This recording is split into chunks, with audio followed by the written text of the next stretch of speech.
بسم الله الرحمن الرحيم الحمد لله رب العالمين وصلى الله وسلم وبارك على نبينا الكريم محمد بن عبد الله وعلى آله وصحبه أجمعين. اللهم علمنا ما ينفعنا وانفعنا بما علمتنا وزدنا علما ينفعنا في الدنيا والآخرة يا كريم.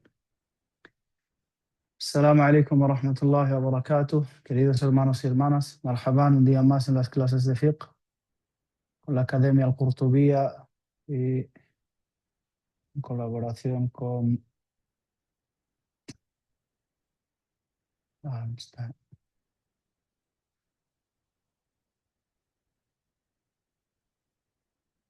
Con Abdullah Sabek Petrov. Bismillah ar-Rahman ar-Rahim. El otro día nos quedamos, alhamdulillah, en este párrafo en el que el Sheikh menciona quien rompa el ayuno solo debe recuperarlo si su ruptura fue por comer, beber, vomitar intencionalmente, hacerse hijama o eyacular por contacto directo. ¿A qué se refiere esto? Se refiere a que aquella persona que rompa su ayuno con comida, bebida, vomitar intencionalmente, solo debe recuperar el ayuno. Solo debe recuperar el ayuno y no tiene por qué pagar la kafara. Y menciona hacerse el hijama. El hijama es conocida por, como todos sabéis, son esos vasos que hacen ventosa y es con los que se saca la sangre de puntos del cuerpo estratégicos que conoce la persona que está especializada en esto. Y los sabios difirieron en opinión acerca de ella. La opinión del madhab al-Hanbali, la opinión del madhab del Imam Ahmed, es que rompe el ayuno y por eso el Sheikh lo ha recordado aquí, en este párrafo, como que la hijama rompe el ayuno y tienes que recuperarlo si haces la hijama. Y esto es por el dicho del profeta sallallahu alaihi wasallam: aftar al-hajimu wal-mahjum. Ha roto el ayuno o ha anulado su ayuno el hajim, aquel que realiza la hijama, y el mahjum, aquel al que le es realizada la hijama. Y este hadith es narrado por Abu Daud ibn Majah y autenticado por el Albani. Pero la mayoría de la gente de conocimiento, Jumhur al-Ulama, Jumhur Madahib al-Fuqaha, y las otras escuelas de fiqh, tienen la opinión de que no rompe el ayuno. Y el Sheikh Sulaiman al-Ruhaili, hafidhahullah, mencionó en una de sus clases que después de haber estudiado esta masala, reunido todas sus pruebas y haber estudiado bien cada asunto de esta masala, llegó a la conclusión de que de la hijama no rompe el ayuno. Y él es Hanbali. Él estudió o tafaqaha ala madhab al-Hanbali, empezó estudiando el madhab al-Hanbali. Y aún así llegó a la conclusión de que la hijama no rompe el ayuno. ¿Quiere decir esto que en cualquier situación puedes ir, estás ayunando y vas y haces la hijama sin problema? No. Debido a las pruebas que hay, no es propio de un musulmán o no debería un musulmán ir sin necesidad a hacer la hijama durante el día de ayuno, ya que no es lo más precavido. Y el musulmán siempre tiene que ser precavido con su religión y proteger su religión. Pero si alguien necesitara hacer el hijama y no tiene otra que hacerla por el día, la necesita y la necesita de forma imperativa, entonces no pasaría nada si la hiciera y su ayuno sería correcto. Pero si alguien preguntara si puede ir a hacer la hijama, entonces se le diría que lo retrasara hasta la noche. Wallahu a'lam. Aún así, si la hiciera, no tendría que recuperar, no tendría que recuperar ese día de ayuno. Yani su ayuno sería correcto. ya que se narra que el profeta sallallahu alaihi wasallam hizo hijama mientras ayunaba y no se ha transmitido que él haya recuperado ese día de ayuno. Y dada la importancia de la situación, si, si hubiera recuperado ese día de ayuno, se habría transmitido que el profeta sallallahu alaihi wasallam recuperó un día de ayuno en el que hizo el hijama. Y en otra narración, el profeta sallallahu alaihi wasallam dio permiso al ayunante para que hiciera el hijama. Y el permiso, cuando das permiso a alguien, no es sino después de una prohibición. Entonces se sobreentiende que primero vino la prohibición y después el permiso. Wallahu alam. Tayyib, de entre los asuntos que se relacionan con esta masala del hijama es la donación de sangre. Eh, los que dicen que el hijama rompe el ayuno y que la sabiduría detrás de esto es que debilita al ayunante, pues lo mismo dirán en el tema de donar sangre. Yani, mientras ayunas, claro. En el tema de donar sangre mientras ayunas. Y en base a lo que hemos mencionado nosotros, pues donar sangre, decimos que donar sangre durante el día de ayuno no rompe el ayuno, wallahu a'lam. Pero de la misma forma que hemos mencionado con la hijama, no es propio de alguien que está ayunando ir a donar sangre sin ningún motivo, ¿entiendes? Excepto que haya un motivo, una necesidad, por ejemplo, su vecino, un conocido, un familiar necesita sangre, se va a operar y tienes el mismo tipo de sangre, entonces vas y donas sangre, wallahu a'lam, y esto no anularía tu ayuno. Después en el párrafo menciona eyacular por contacto directo. Eyacular por contacto directo. Eh, y esto se refiere tanto al acto, es decir, contacto directo con el acto, como por una causa. No tiene por qué ser simplemente un acto, sino también una causa. Por ejemplo, de entre los actos, contacto directo, yani, los actos, es que utilices la mano para estimular el pene, por ejemplo, hasta que eyaculas. Pues esto, claro, está que rompe el ayuno, porque esto entra dentro de la shahwa mencionada en el hadith, eh, que el ayunante debe abandonar durante el día. Viene mencionado en el hadith, يَضَعُ طَعَامَهُ وَشَرَابَهُ وَشَهْوَتَهُ مِنْ أَجْلِي. Allah Azza wa Jal dice esto. Y de entre la shahwa es esto, es la masturbación, ¿no? O por contacto directo de una causa que le lleve a eyacular. No tiene por qué ser un acto en sí, sino simplemente el pensamiento. Se pone a pensar y acaba eyaculando. O por mirar a una mujer de forma intencionada, con deseo, y continúa mirando hasta que eyacula. Pues esto rompe el ayuno sin duda alguna. Y claro que debe ser intencionado. Sin embargo, aquella persona que está, por ejemplo, lejos de su familia y esos pensamientos le sobrevienen y no puede evitarlos y acaba eyaculando o eyacula sin intención, entonces su ayuno no se anula. Wallahu a'lam. Después menciona el Sheikh, excepto quien rompa el ayuno por coito, pues debe recuperar y liberar a un esclavo. Si no encuentra, ayunar 2 meses consecutivos. Si no puede, alimentar a 60 pobres. Ah, quien rompa el ayuno por coito, es obligatorio para él recuperar ese día y pagar la kafara.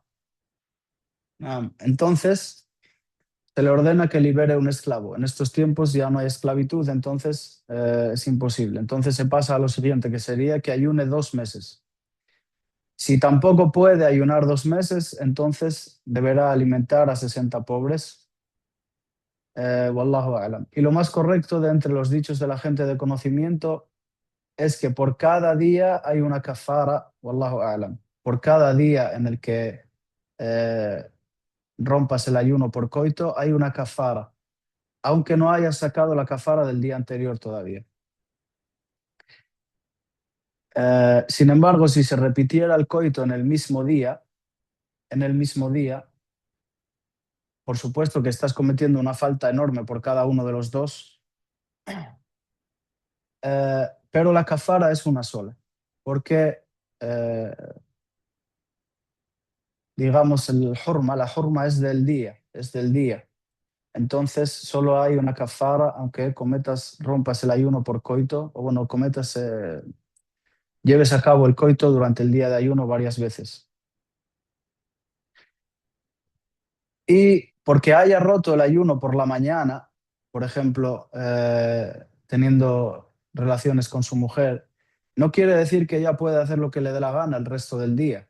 Es decir, si él ha practicado el coito con su mujer por la mañana, no quiere decir que eso ya le da permiso a hacerlo todo el día o comer y beber, no. Pues debe continuar su ayuno de forma obligatoria. Es obligatorio que continúe con su ayuno porque ha roto su ayuno con un acto que es haram, no por una excusa válida para romper el ayuno. Y, eh, y por supuesto es obligatorio que aparte de recuperar el ayuno y pagar la kafara, una tauba sincera, por supuesto.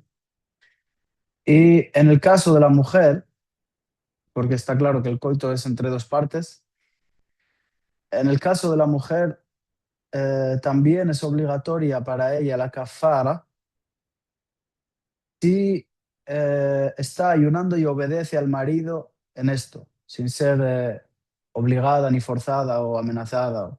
A veces puede pasar. Yani, obedece al marido sin rechistar, ¿no?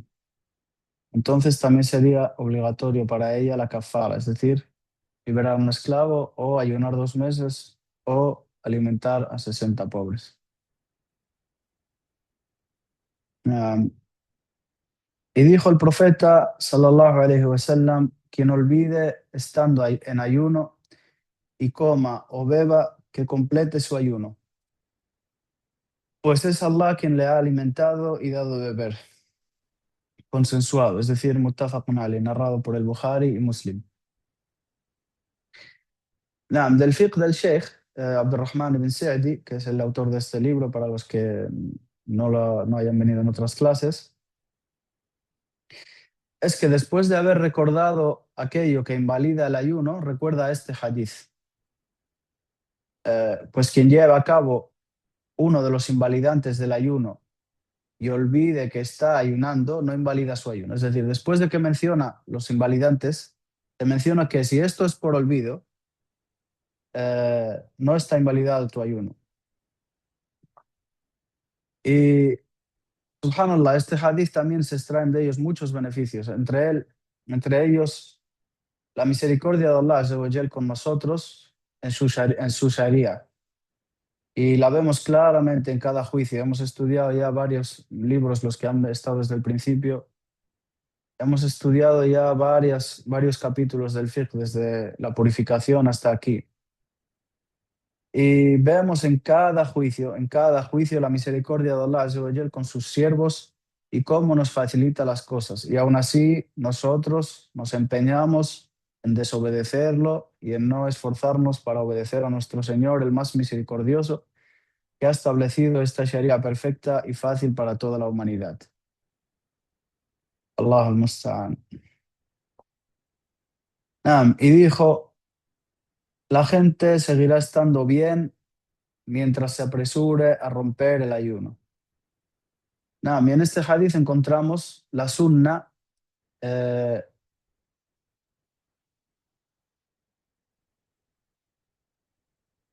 encontramos que la sunna, la perfección del ayuno y la gran recompensa se encuentra en apresurarse a romper el ayuno nada más que se confirma que ha entrado su tiempo. Es decir, en cuanto se confirma que el sol ha desaparecido por completo por el horizonte, debes apresurarte a romper el ayuno. Y por supuesto, hay que apresurarse, pero siendo precavido con que se haya confirmado el gurub. No vaya a ser que te quieras apresurar tanto que comes antes de que entre el gurub. Y también es sunna retrasar el suhoor hasta justo antes del fajr. Y dijo sallallahu alaihi wasallam, tomad el suhur, es decir, la comida antes del amanecer, pues en el suhur hay bendición, consensuado, muttafaqun alayh. En este hadith también encontramos la legislación del suhur y que en él hay baraka. Menciona que en él hay bendición, yani baraka, en él hay baraka. Pues es una comida bendecida y los ángeles piden por aquellos que comen el suhur. Entonces, no es propio de un musulmán dejar el suhur, aunque sea con algún dátil. Comer algo antes del fajr, te levantas, comes algo, lo que sea, aunque sea algún dátil, algo. Pues con él aumenta la recompensa y hay muchas bendiciones, como viene en el hadith. Lo primero, por actuar acorde a la sunna del profeta, sallallahu alaihi wasallam, porque los ángeles suplican por aquellos que comen el suhur y por la baraka que nos ha informado el profeta, sallallahu alaihi wasallam, que hay en esta comida. Ah, y dijo, sallallahu alaihi wasallam, si uno de vosotros rompe el ayuno, que lo rompa con dátiles. Si no encuentra, que lo rompa con agua, pues es purificadora. Relatado por los cinco, es decir, los cinco sunan, Abu Daud, Tirmidhi, Ibn Majah, Nasai. Na'am. Y lo mejor es que estos dátiles sean rotab, es decir, frescos, dátiles frescos, no sean lo que se llama tamar, que son los dátiles más secos, más maduros, sino que sean rotab, como viene en otras narraciones. Y si no encuentras rotab, es decir, estos dátiles frescos, entonces con dátiles más maduros secos, y si no con agua, pues es purificadora, como viene en el hadith.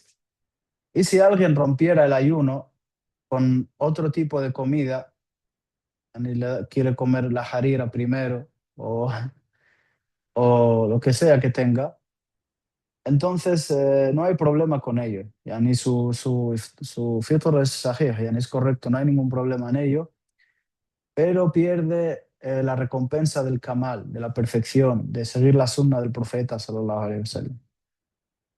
Entonces, el musulmán siempre tiene que intentar conseguir actuar acorde a la sunna del profeta y incitar a otros a hacerlo también por todas las bendiciones y toda la recompensa que hay en ello. Naam. Y dijo, sallallahu alaihi wasallam, quien no deja el falso testimonio, naam, quien no deja el falso testimonio y el obrar conforme a él y la ignorancia, Allah no tiene necesidad de que deje su comida y su bebida. Relatado por el Bukhari. Naam. Y a lo que se refiere este hadith es que eh, de la misma forma que es obligatorio para el ayunante que evite aquello que rompe el ayuno, también está legislado para él que evite todo aquello que disminuye la recompensa del ayuno. Y esto es obligatorio en todo momento, por supuesto. ¿No? El haram no solo es haram en Ramadán. Lo que pasa que el mes de Ramadán, el haram es aún peor, es más fuerte. ¿Por qué?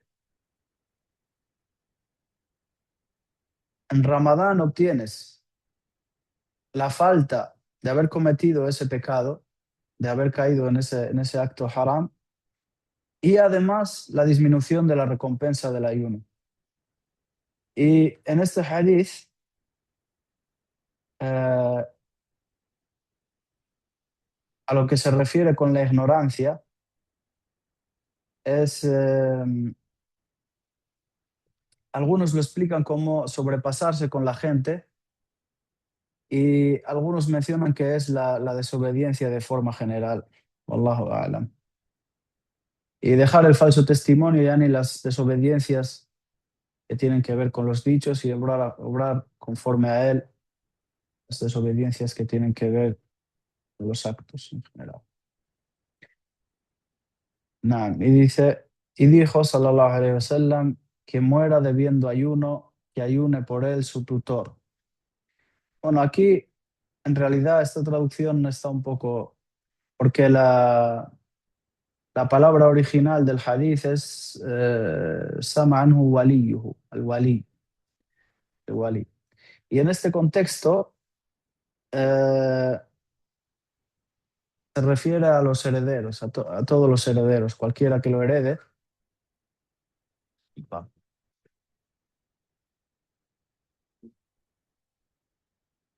a los herederos del muerto.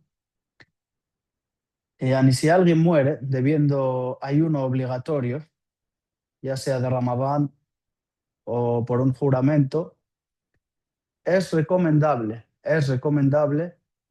que alguien ayune por él, alguno de los herederos, ya sean los hijos o quien sea. ¿Y cuándo es cuando se debe recuperar este ayuno? ¿Cuándo es cuando alguien debe ayunar por él? Es cuando esta persona ha tenido tiempo de recuperar este ayuno, pero no lo ha hecho. Sin embargo, la persona que cae enfermo en Ramadán, por ejemplo, y no ayuna la segunda mitad de Ramadán, y sigue enfermo, sale de Ramadán y sigue enfermo y muere al final, esa persona no tienes por qué ayunar por ella porque no no se ha levantado la excusa que tenía para no ayunar. Sin embargo, si alguien no ayuna algunos días de Ramadán y le quedan, pasa Ramadán y no los recupera y al final muere, entonces esta persona es recomendable que eh, ayunen por él sus herederos. Wallahu a'lam. Y mencionan los sabios que en cuanto al ayuno del mes de Ramadán, si le quedaran varios días del mes de Ramadán, pueden repartírselos incluso los herederos. Si quedan 4 días del mes de Ramadán, por ejemplo, y son 4 herederos, pueden ayunar un día cada uno. Sin embargo, si fuera un juramento, no. Tiene que cargar con él un solo heredero. Nada. Dice el Sheikh, y se le preguntó al profeta, sallallahu alaihi wasallam, por el ayuno del día de Arafa, y dijo, expía el año pasado y el restante. Y se le preguntó por el ayuno de Ashura, y dijo, expía el año pasado. Y se le preguntó por el ayuno del día lunes, y dijo, ese es un día en que nací y en que fui enviado, o se me descendió la revelación en él. Relatado por Muslim. Nah. Fue preguntado el profeta, sallallahu alaihi wasallam, por el día de Arafa. Y esto se refiere para aquel que no está en la peregrinación. Ni para aquel que no está en la peregrinación es recomendable que ayune este día.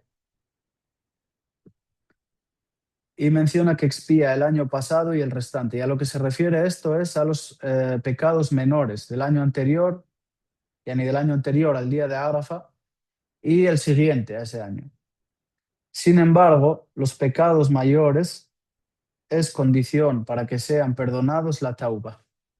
Los actos no perdonan los pecados mayores, sino que hace falta tauba. Y cuando alguien ayuna el día de Arafa y sabe que expía los pecados menores del año anterior y del año que viene, ni de ese año siguiente a ese día, no quiere decir que esta persona ahora ni se crea que tiene permiso para pecar. Dice, tengo saldo de kafara, todavía me queda kafara de un año, puedo hacer pecados menores. No, pues el atrevimiento con las desobediencias, aslan es un impedimento para su expiación. Yani que alguien se atreva a caer en desobediencia eh, pensando que va a ser perdonado, ya es un impedimento para su expiación. Y fue preguntado acerca de Ashura y dijo, expía el año anterior.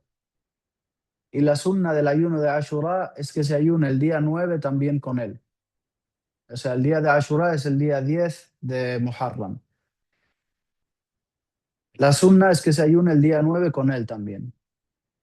Y si no puede ayunar con él el día 9, entonces que ayune el día 11. En el 11, el 10 y el 11. Y si no puede ayunar ni el 9 ni el 11, inshallah no hay problema en que ayune solo el día 10. Y como se menciona en la tercera narración, el profeta sallallahu alaihi wasallam solía ayunar los lunes y los jueves. Y fue preguntado acerca del lunes y mencionó el hadith. Mencionó ese un día en que nací y en el que fue enviado, me descendió la revelación en él, relatado por Muslim.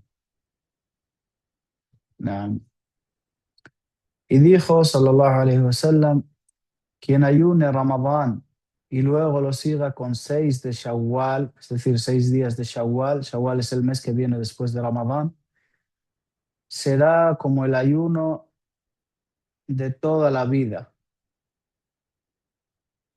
Casi Dahr. Y esta corrección, esta traducción también está eh, regular, se refiere a todo el año. Siyam Dahr en este contexto es todo el año. Será como quien ayuna todo el año. En este hadith encontramos la recomendación de ayunar 6 días de Shawwal,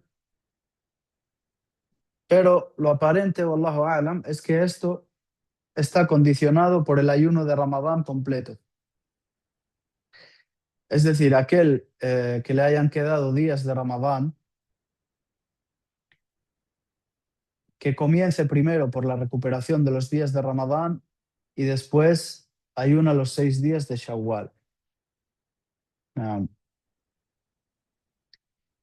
Y dijo Abu Dhar, nos ordenó el mensajero de Allah, sallallahu alaihi wasallam, que ayunáramos del mes 3 días, el 13, el 14 y el 15, relatado por An-Nasa'i y At-Tirmidhi. Y en este hadith también encontramos la recomendación de ayunar 3 días de cada mes. Y quien haga esto también es como si ayunara el año completo, ya que la hasana se multiplica por 10. El hasana bi ashri amthaliha. Si ayunas 3 días, pues son como si ayunaras 30.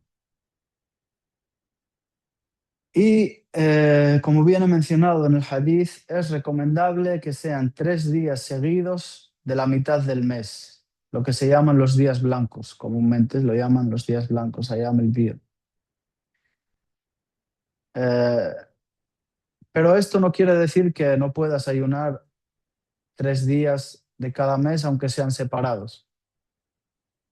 Pero lo mejor es que sean estos 3 días.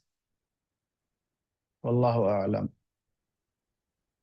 Dice el Sheikh, y prohibió el ayuno de 2 días.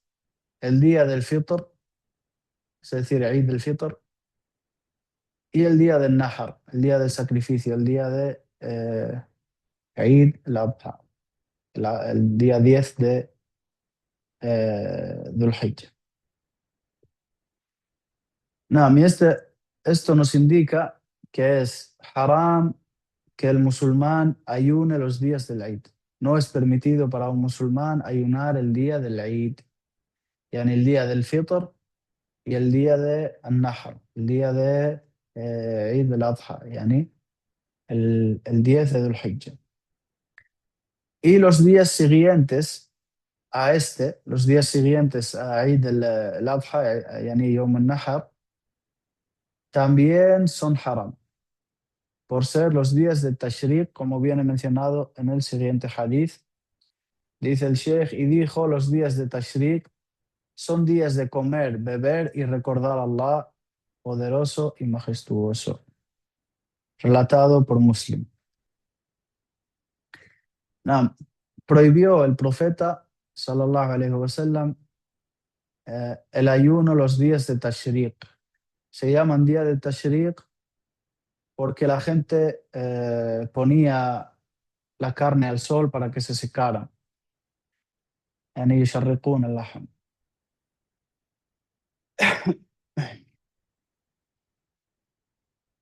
Prohibió el profeta sallallahu alaihi wasallam que se ayunen los días de Tashriq, excepto aquel que no encuentra el hadi, es decir, aquel que no tiene la ofrenda del hajj, aquel que no encuentra en el hajj tiene que hacer sacrificio, y no tiene para ello, entonces es permisible para él ayunar estos días si no ha podido ayunar los días de antes de Arafa. Los días de antes de Arafa, entonces es permisible para él ayunar. Sin embargo, quien no esté en esta situación no es permisible para él ayunar estos días, es decir, el 11, el 12 y el 13 de Dhul-Hijjah. Y, y aquí un aviso, Yani. Como hemos mencionado en el hadith anterior, Ayam el-Bid es el 13, 14 y 15, es decir, es recomendable ayunar de cada mes el día 13, excepto el mes de Dhul-Hijjah, pues este es haram. Naam. Y dijo, sallallahu alayhi wa sallam, que no ayune ninguno de vosotros el día viernes, a menos que ayune un día antes o un día después. Aquí también viene mencionado que prohibió el profeta sallallahu alaihi wasallam ayunar el día del Jumu'ah de forma individual. Es decir, es permitido ayunar el viernes si se ayuna con él el jueves o el sábado. El jueves o el sábado. Y dijo sallallahu alaihi wasallam, quien ayune Ramadán eh, con fe esperando la recompensa, se le perdonará lo que haya precedido de sus pecados, y quien rece la noche del decreto con fe y esperanza, y esperando la recompensa, se le perdonará lo que haya precedido de sus pecados. Muttafaqun alayh. Aquí en este hadith se menciona algo de la virtud del ayuno. Y las virtudes del ayuno son muchísimas, subhanallah. Pero la razón por la que el Sheikh menciona aquí este hadith, wallahu a'lam, es el qiyam. Es el qiyam, es decir, levantarte a rezar por la noche. Y a lo que se refiere es que está legislado el qiyam todo el mes de Ramadán, de principio a fin. Es decir, quien rece por la noche en Ramadán con fe y esperanza en la recompensa, esperando la recompensa, se le perdonarán todos los pecados anteriores. El profeta, sallallahu alaihi wasallam, rezaba por las noches en Ramadán y buscaba la noche del decreto, y por eso lo menciona ahora el Sheikh. Dice, y el profeta, sallallahu alaihi wasallam, solía hacer el retiro, etikaf, los 10 últimos días de Ramadán hasta que Allah lo llevó, y sus esposas hicieron retiro después de él. Muttafaqun alayh. El etikaf o el retiro es permanecer en la mezquita buscando acercarse a Allah Azza wa Jal. Y su objetivo, el objetivo principal de la etikaf, es romper toda relación con la creación, con cualquier criatura. Y hoy en día, subhanallah, vemos que mucha gente no cumple este objetivo. ¿Veis la gente en el etikaf con el teléfono, recibiendo noticias de la familia, mandando mensajes, algunos incluso jugando, viendo el Instagram? Y esto es contrario al objetivo principal de la etikaf, que es romper toda relación con la creación. Y está legislado el etikaf en toda mezquita en la que haya congregación. Y si coincide que hay un Jumu'ah en los días en que se dispone a hacer el etikaf la persona, entonces se hace en una mezquita donde haya Jumu'ah. No. Y por último, menciona el Sheikh y dijo, no se emprenden viajes salvo a 3 mezquitas. La mezquita sagrada, esta mi mezquita, es decir, la mezquita de Medina, Masjid al-Nabawi, y la mezquita del Aqsa, muttafaqun alayh. Y el objetivo del Sheikh con esto, mencionando este hadith, es recordar que el i'tikaf, el mejor i'tikaf y el más completo y el que más recompensa tiene, es en estas 3 mezquitas. Y no quiere decir que sea solo en estas tres mezquitas, el itikaf, como viene en algunos hadith, sino que vale en cualquier mezquita. Pero, como he dicho, el objetivo de este hadith aquí es eh, dejar claro que el mejor itikaf, el más completo y con más recompensa, es en estas tres mezquitas y que no se debe emprender un viaje, como viene en el hadith claramente, no debes emprender un viaje a ninguna mezquita excepto a estas tres. Wallahu a'lam. Y hasta aquí, alhamdulillah, hemos completado lo que nos quedaba del libro del ayuno desde la clase anterior. Inshallah, a partir de la próxima clase volveremos desde el principio, la tahara, para todos aquellos que no han podido asistir o no han tenido la oportunidad de asistir desde el principio. Volveremos a recordar los juicios de la purificación y después los juicios de la oración, de el zakat y hasta llegar aquí, inshallah azza wa jal, y después continuaremos con los juicios de la umra, el hajj, eh, las compraventas, el matrimonio, etcétera, inshallah azza wa jal. Hasta aquí la clase de hoy. Inshallah, si alguien tiene alguna pregunta y quiere ponerla en el chat, pero hay 5 minutos solamente para las preguntas.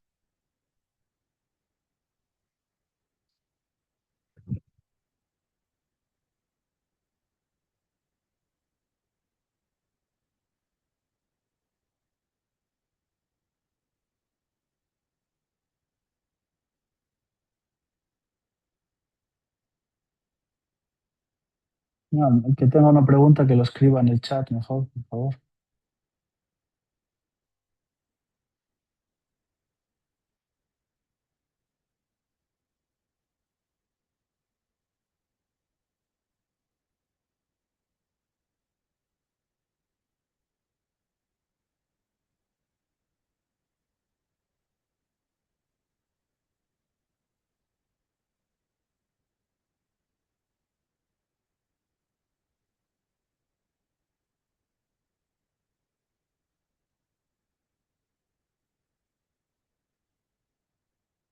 Bueno, entonces, si no hay preguntas, damos por terminada la sesión.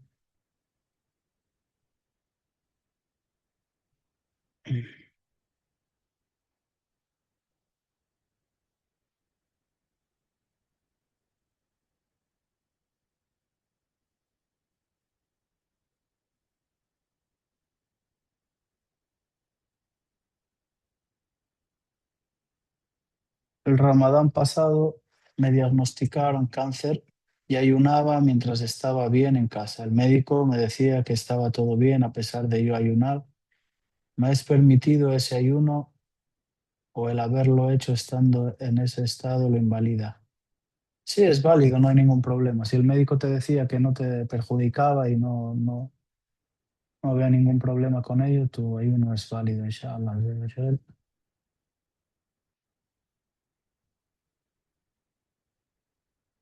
Si una persona está estudiando mucho y por causa del ayuno se siente,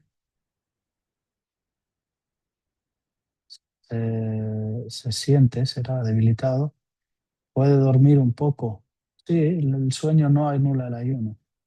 Pero claro, no debe el musulmán dormir todo el día, dormir toda la tarde. Al final te pierdes.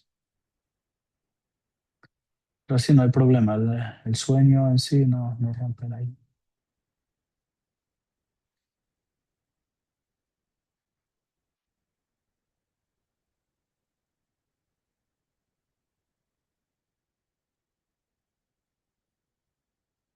Hermano, el tema zakat se puede sacarlo un poco antes, 2 o 3 meses antes. Sí, no hay problema, hermano.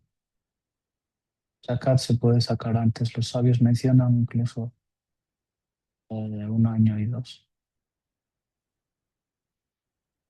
Puedes sacar adelantado el zakat.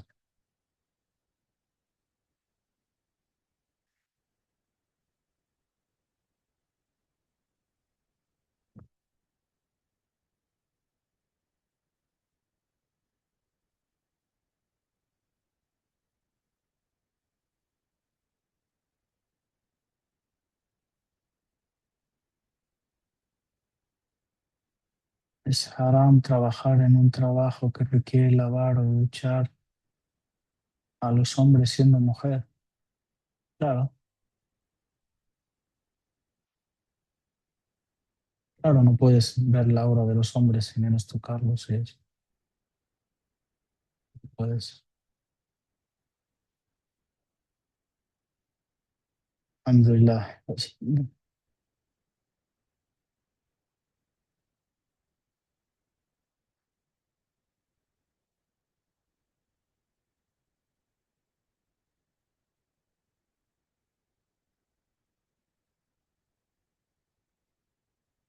comento con mi familia y amigos que zakat debe ser comida o grano. Me contestan que hay una cantidad de dinero que se consensúa para todos, ya que hoy en día es difícil saciar con grano. ¿Qué es lo correcto?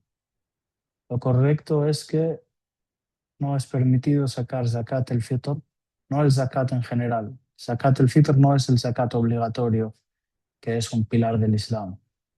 Zakat el fitr es otra cosa. Zakat el fitr, el que se saca al final de Ramadán, es obligatorio sacarlo en grano, en comida. Lo que sí se puede hacer es hacer responsable a una asociación o a una mezquita a la cual le das dinero y ellos compran comida y lo sacan y lo entregan a los pobres. En eso no hay problema. Pero entregarlo en dinero y que se entregue en dinero a los pobres es contrario a la sunna y la mayoría de los sabios dicen que no te cuenta ese zakat, no es válido.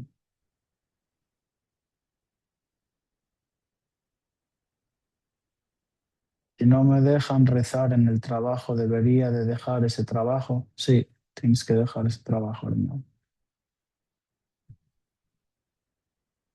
Tengo unos tejanos que cuando los compré he cogido tallas más grandes para que no me ajustaran mucho en mis piernas. Alhamdulillah. Hermano, yo el zakat, dinero que tengas acumulado, lo saqué dinero. Sí, eso sí, el zakat anual, el zakat anual de tu dinero, de tus bienes, de las mercancías de comercio, del ganado, todo eso tiene otros juicios. El dinero se saca en dinero, ¿no? Pagas en dinero. Está permitido rezar, claro. ¿Por qué no iba a estar permitido rezar?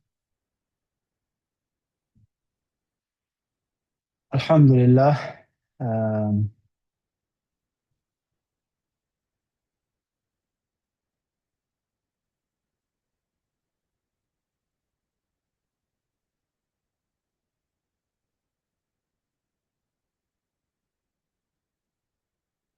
ah, los pantalones, ok, ok.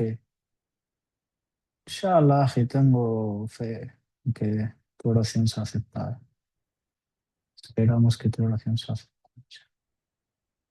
Pero si tienes dudas, pues debes ser precavido.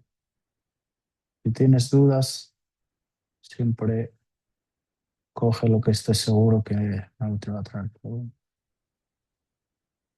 Entonces, zakat fitr de Ramadán es obligatorio sacarlo en grano. Aquí en España, ¿cómo lo saco? Si no hay nadie que necesita grano.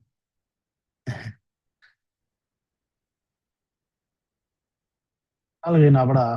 Si no, puedes poner, como he dicho, como responsable a una asociación y ellos lo sacan.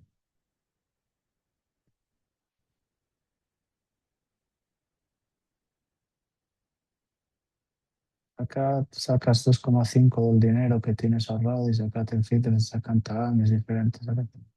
Se saca la JER. Es complicado cuando se vive en Europa y otros países encontrar un trabajo que no impida rezar a la hora y cumplir 100%. ¿Qué hacemos si hay que comer y pagar las necesidades?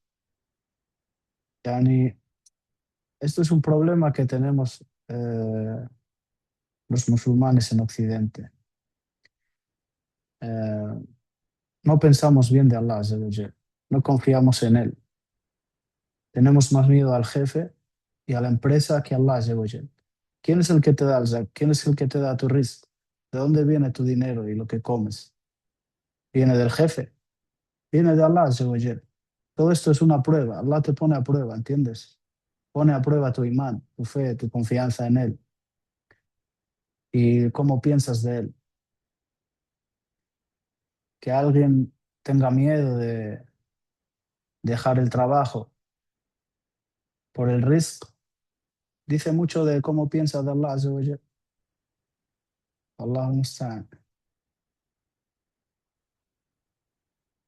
Bueno, hasta aquí la sesión de hoy, queridos hermanos. Barakallahu fikum. Todos los que tenéis esas preguntas del zakat, alhamdulillah, hemos dado una clase de zakat anterior, hace 3 semanas creo, y está en el YouTube, está en el canal de WhatsApp, podéis encontrar el link, podéis verla, inshallah, está abierto, podéis verla, inshallah. Ahí se explica yani, lo más importante, lo que necesitáis saber acerca del zakat del dinero, el zakat de eh, las mercancías de compra y venta, las mercancías de comercio, vaya, del oro y la plata, del fitr también, incluso. Podría subir estas clases en el apartado de School de Fiqh. Están ahí, están en School también. Para los que están en la plataforma de School también están ahí. Ah, ¿cómo podemos hacer para acercarnos más a Allah y tener más fe en Él? Lo primero, evitar los pecados. Purificar tu corazón y tu alma, evitar los pecados y aumentar los actos de adoración y aumentar el dhikr, aumentar la lectura del Corán y pensar en sus significados. Esa es la base de todo bien. Evitar los pecados en la medida de de lo posible, luchar contra tu nefs, luchar contra el shaitán, tener la intención sincera, hacer actos de adoración y súplica. Suplica a Allah Azza wa Jal que te aumente la fe, que te aumente el conocimiento, que te acerque a Él, que te haga de sus siervos piadosos, min ibadihi al-muhsinin, y la lectura del Corán. Es lo mejor que puede ser. سبحانك اللهم وبحمدك أشهد أن لا إله إلا أنت أستغفرك وأتوب إليك. السلام عليكم ورحمة الله وبركاته.